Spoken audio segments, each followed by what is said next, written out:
Hi friends, இன்றைக்கி கடலை ஹல்வா பண்ணியிருக்கேன். இது எப்படி பண்ணுன்னா, கடல் மாவை தண்ணீர் விட்டு கலந்து வானொலியில் நல்ல பச்சை வாசனை போக வேக வச்சு கிண்டணும். கட்டி தட்டாமல் கிண்டணும். அப்புறம் ஆற வச்சு மிக்சியில் போட்டு கொஞ்சம் தண்ணியை சேர்த்து அரைச்சிட்டு வானொலியில் முந்திரி பருப்பு திராட்சையெல்லாம் நெய் விட்டு வறுத்துட்டு அதை தனியாக வச்சுக்கணும். அரைச்ச கடலை மாவை வானொலியில் 2 ஸ்பூன் நெய் விட்டு நல்லா கிண்டணும். கொஞ்சம் சிறிது தேங்காய், வெல்லம் சேர்க்கணும். வெல்லம் உங்களுக்கு இனிப்பு எவ்வளோ வேணுமோ அவ்வளோ சேர்த்துக்கோங்க. நல்லா கிண்டி இறக்கும்போது வறுத்த முந்திரி அதில் சேர்த்து ஏலக்காய் சேர்த்து சாப்பிடணும். கடலை அல்வா இப்போ ரெடி. நீங்கள் சாப்பிட்டு பாருங்கள், எப்படி இருக்குது சொல்லுங்கள் பண்ணி பார்த்துட்டு.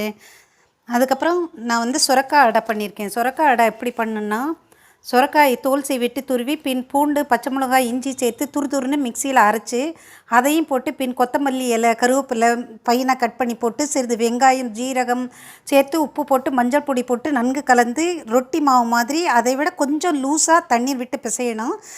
தோசைக்கல்லில் சிறிது எண்ணெய் விட்டு இந்த பிசைஞ்ச மாவை கையால் அடை போல் தட்டி வடை மாதிரி ஓட்டை போட்டு எண்ணெய் விட்டு திருப்பி போட்டு முறுமுறுன்னு வரும். தக்காளி சட்னியுடன் சேர்த்து சாப்பிட்டா சூப்பராக இருக்கும். இதெல்லாம் பண்ணி பார்த்துட்டு எப்படி இருக்குன்னு சொல்லுங்கள். Thank you friends. Have a nice day.